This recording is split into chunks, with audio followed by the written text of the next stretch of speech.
Hello, good afternoon. It is 1:15 on Sunday afternoon, and I'm just doing a quick post.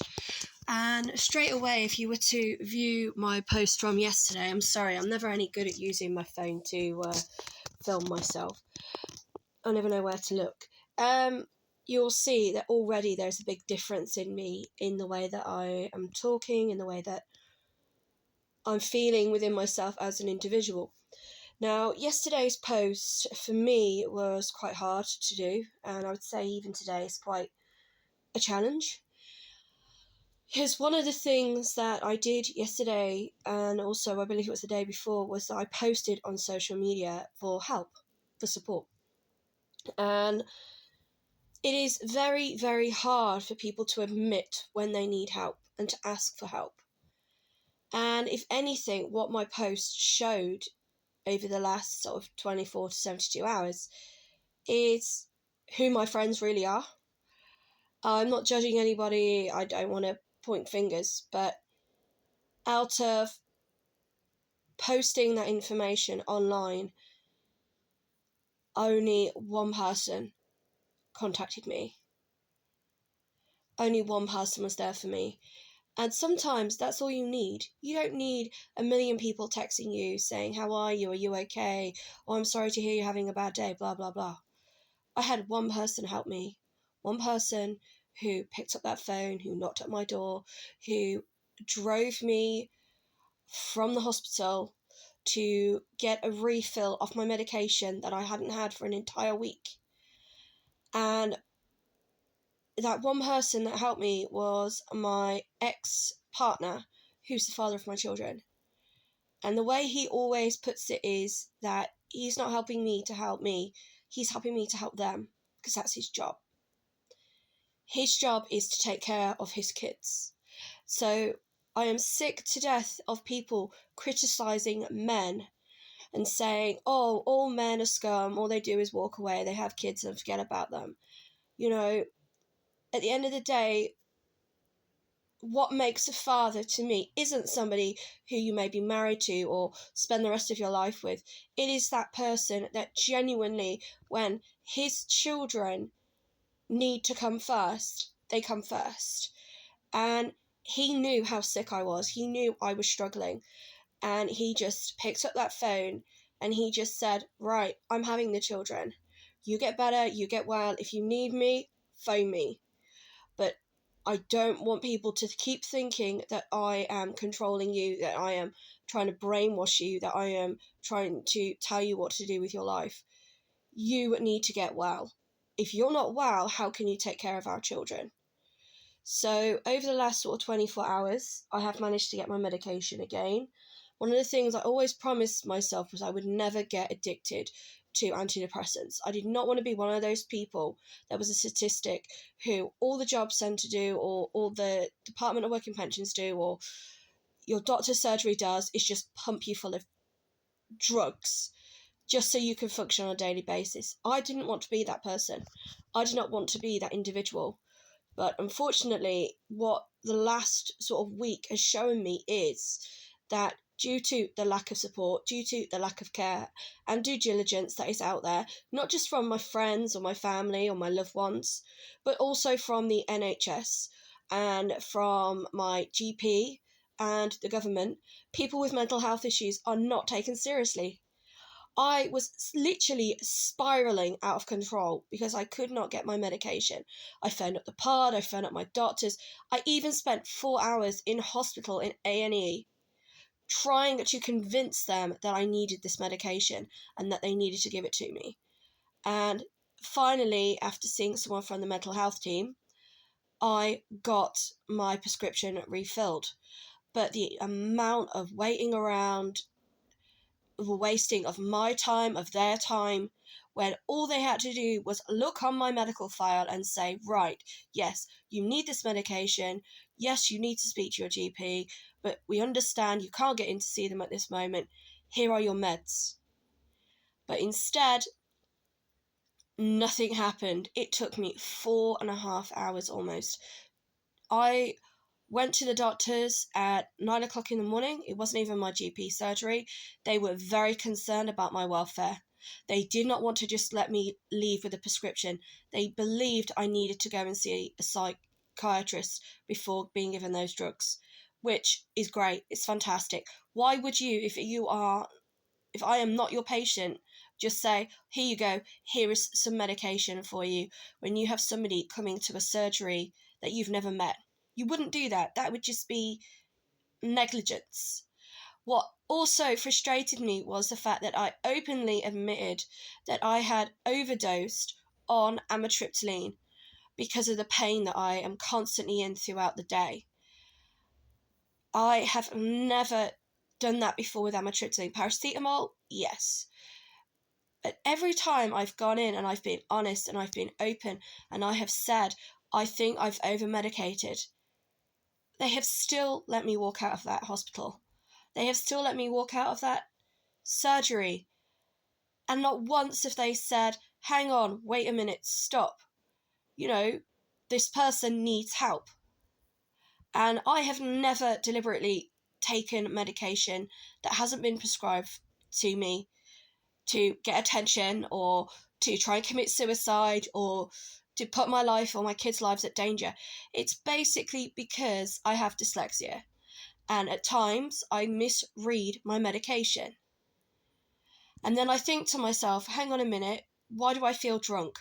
Why do I feel so tired? Why do I feel so disorientated? What have I done that could have potentially have made me feel this way? Have I not took my medication or have I took too much? And it's, even though I have gone and sought medical help, they were still more than happy to just discharge me. And this is what frustrates me, because mental health is not taken seriously. I am not this crazy, insane, psychotic person who is going to put my life and other people's lives in danger. But mental health is what I suffer from. And yet, I walked out of that hospital at about 2:30 in the afternoon with a prescription for fluoxetine. And the prescription that they gave me wasn't even the prescription that I have been given in the past. I managed to find an old pill packet in my rubbish bin, and I was on 20 milligrams of fluoxetine. They have given me a prescription for twice that. So some stranger who doesn't even know me, who met me for probably like 2 minutes, decided that I was not a flight risk, that I was not a danger to myself, I was not a danger to anyone in society, and I could just walk out with a prescription for medication that was twice the amount that I should legally be on, based on my medical history. And nobody batted an eyelid. Anyone in their right mind, if they had seen the way I was yesterday, if they had seen the way I've been over the last several days, because I couldn't get my medication, because I was in withdrawal, because I was spiraling out of control, would never have left me unsupervised or allowed me to walk out of hospital, in my opinion. But they did. And today I'm fine, I'm lucid, I'm happy, I'm organising my house, I'm back on track. But yesterday, this was not who I was. Compare the video to how I was yesterday.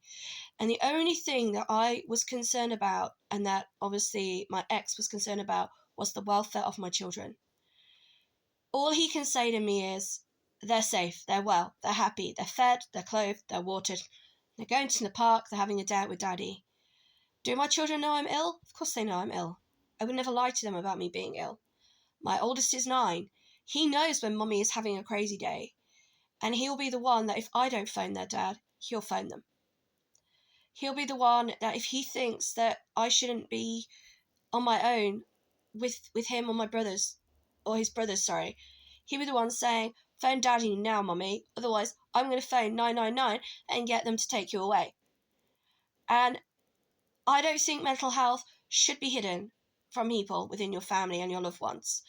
But it just amazed me how I put a post on social media, on Facebook, and out of everybody, the only person who came to my aid was my ex-partner. And one of the reasons we're not together is because of my mental health. It wasn't fair for me to put him in a situation where he felt like he was my enabler, where he felt like he had to take care of me all the time because I was sick. And the amount of criticism, the amount of verbal abuse he has endured because of this from my friends, from my family, saying how, oh, if he really cared about you, he'd still be in your life. He does care. He cares about his children. That's his job. His job is not to babysit me. I need help. I need support. I need guidance. That's what mental health team's supposed to be about. That's what the government are supposed to be doing. They are constantly saying how we have got young minds. We've got funding to support mental health and well-being. Where is that funding? Where is that support? Because I'm telling you now, where I live, in Nuneaton, in Warwickshire, there isn't any. It took me 20 years to be diagnosed with PTSD. 20 years. No one should have had to have waited that long. And the only attitude that I am faced with is, oh, that happened to you 10 years ago, that happened to you a few years back. We don't care if this happened to you yesterday, today, or 10 years ago. Get over it. Get on with your life. The amount of times I've had people say that to me. Oh, that's in the past. Get over it. Get on with your life. Okay, yeah, okay, I'll try and get over it. Get on with my life. But the moment I get pulled into a job interview, okay, what have you done for the past 2 years? I've looked after my son who's disabled. I'm unemployable. Where was the last job you worked at? Well, the last job I worked at, I had to take my employer to court for unfair dismissal. The job I worked at prior to that, again, I was unfairly dismissed. Nobody wants to know the truth. Nobody wants to hear that how my employers have locked me in cupboards and forced me to sign paperwork. Nobody wants to hear that I was sexually assaulted by three employers that I work for. And sometimes it is really hard to just get over something like that. It doesn't matter whether somebody has suffered some trauma, whether it was this morning, yesterday, or 20 years ago. That trauma is still there. It doesn't ever go away. The only thing you can do is try and live every day you possibly can. And hopefully not have to endure flashbacks, not have to walk into a room and get triggered by a smell or a sound or a taste or a word. And that comes with time, and that comes with support. And the one thing I've had is time. But sadly, the one thing I have lacked and had support with is support. I have recently gone back to counselling, and I will admit the counsellor I have at the moment, she's amazing. But it's been really hard for me. I've had to constantly relive very painful experiences. And does my medication help with that? Yeah, it does. Do I want to be taking it? No. And at the same time, if I don't take it, I will have a day like I had yesterday, or the day before, or the week that I've just had. So I'm posting this today to make people aware that they are not alone. And please do ask for help, but bear in mind, you may only ever get that one person who helps you. And that's all you need, is that one person who reassures you to tell you you are not alone.